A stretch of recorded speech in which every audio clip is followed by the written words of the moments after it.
traps for the illegal market in human flesh.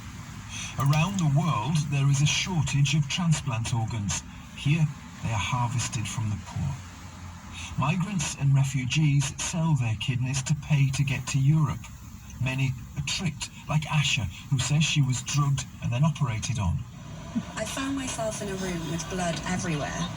The door was locked and I started kicking it. Then I called the police and they came and got me. They took me to the hospital. There they told me that my kidney had been removed. One of the main gang leaders agrees to meet. He said they're arranging between 20 and 30 illegal transplants a week. It's busiest in the summer because kidney patients get sicker. Other people agree a price but never pay up after the surgery. Does this happen often? About 40% of the cases. Globally, between 5 and 10% of transplants are thought to use black market organs. That's thousands of illegal operations every year. It is lucrative for the criminals, but there's no protection for the donors. Adnan Sharif is from Doctors Against Forced Organ Trafficking. It's illegal, it's unethical, it is immoral. Some of them may receive a very small financial remuneration, some of them will receive absolutely nothing at all. And this is exploitation, and it's a form of modern-day slavery. The Egyptian government says it's won praise and approval internationally for its strategy to eliminate this heinous crime. It's made arrests and says the illegal operations happen in private clinics and hospitals rather than government hospitals. But this trade is worth millions of dollars, and victims say rules are used against them. They have to sign forms saying they're donating their organs for free, but this paperwork can be used to keep them quiet. Heba sold a kidney but was never paid. I found myself in the room after the surgery. I was screaming, "This is wrong, you cheated me." People called the doctor and told him, "There's a patient you did surgery on and she wasn't paid." He took the documents I signed to a lawyer, so if I tell the police, they can prove I donated my kidney voluntarily. The Egyptian government denies Heba would have been arrested. It says victims have the right to report these gangs without fear on its hotlines, and it has increased the maximum punishment for organised criminal gangs to life imprisonment. Richard Bilton reporting. You're listening to the newsroom from the BBC World Service. A reminder of our headlines from Neil. Astronomers say they've found the strongest evidence yet that the planet Venus might harbour living organisms. The American software company Oracle wants to create a partnership with the video sharing app TikTok, but the bid must be approved by Washington and Beijing. And new coronavirus restrictions have been imposed in the French cities of Marseille and Bordeaux, following warnings that hospital intensive care units could be overwhelmed. Yes, we'll hear a little bit more about that in just a moment. But first, it was a very public show of support from the Russian president. His embattled counterpart in Belarus, Alexander Lukashenko, was treated to 4 hours of talks in the Russian resort of Sochi with Vladimir Putin. It was Mr. Lukashenko's first foreign trip since mass protests erupted at home over the disputed presidential election. And Mr. Putin didn't disappoint his visitor, offering Belarus early access to Russia's COVID vaccine, more trade, and a $1.5 billion loan. He said Russia wanted to see Belarus resolve its own political problems. You hear what's happening? That's what I've been recording when I'm sitting in the vehicle. The stuff they be broadcasting on BBC News. The topic is very interesting tonight because it's they're speaking about the illegal organ traffickers, you know, and that's really highly unconstitutional, illegal, inhuman, immoral, everything. There's everything wrong about that. So they be out there selling people for their organs on and off the internet.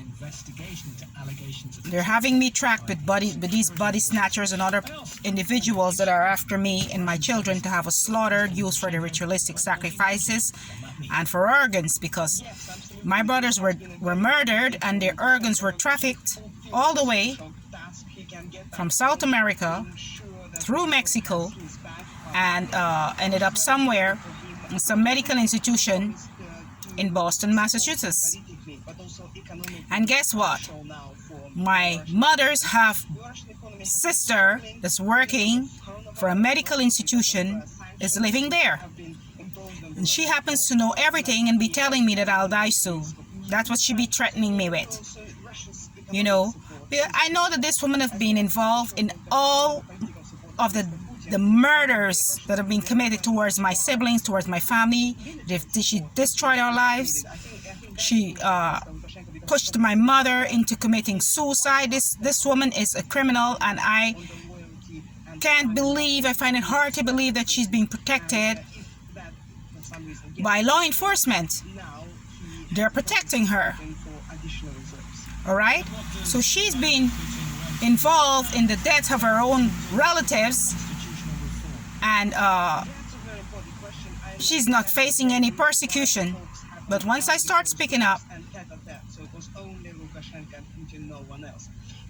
I got targeted.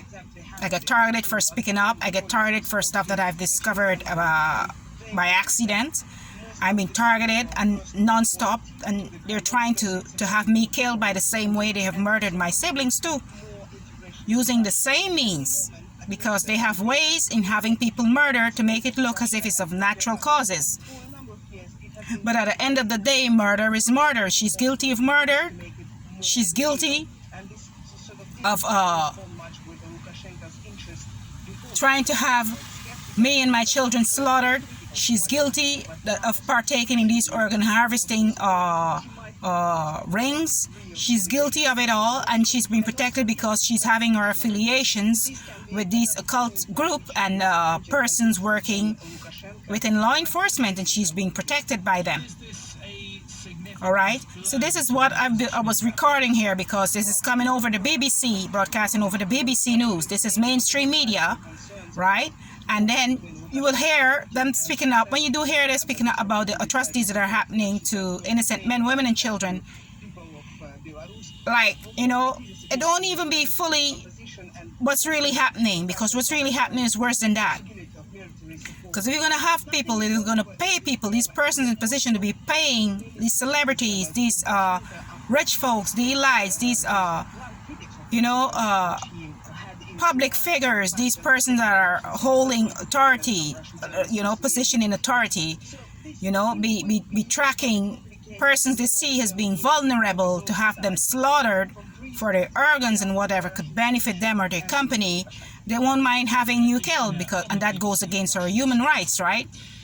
So this is what they're speaking about. For once, I hear that. I be broadcasting a lot. I be listening to a lot of broadcasts over the BBC News, and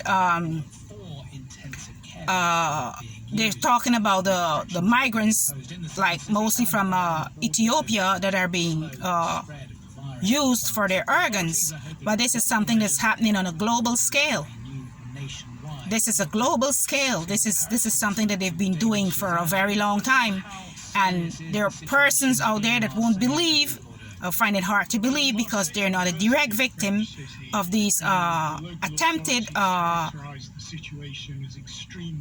murder. Because that's what I'm a victim of attempted murder. I'm a victim of child kidnappings. I'm a victim, and I become a victim because of this woman, my mother's half sister, and her brothers.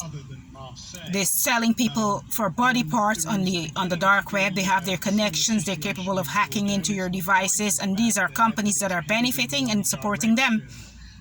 All right, so they say, like, okay, your life don't have a meaning, and they come after you and they try to have you murdered for your organs, try to covet your whatever you have, and use everything, because you're trying to have me slaughtered and disappeared.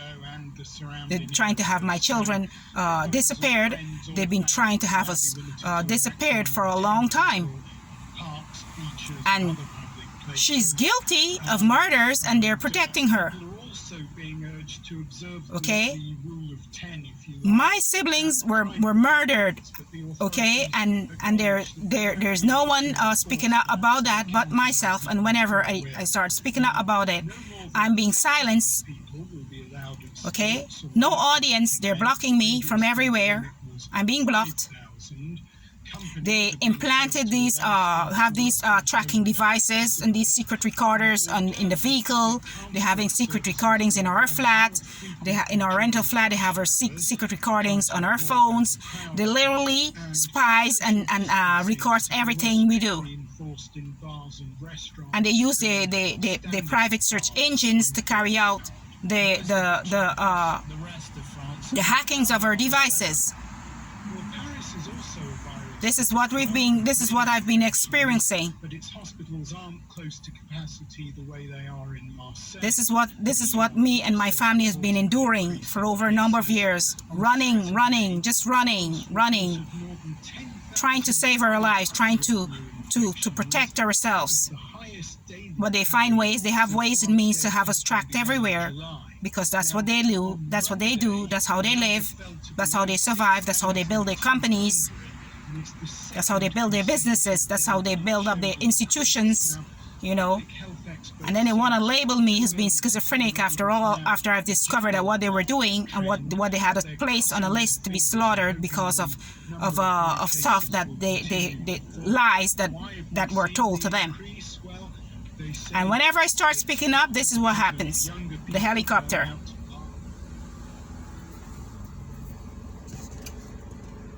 Hear that?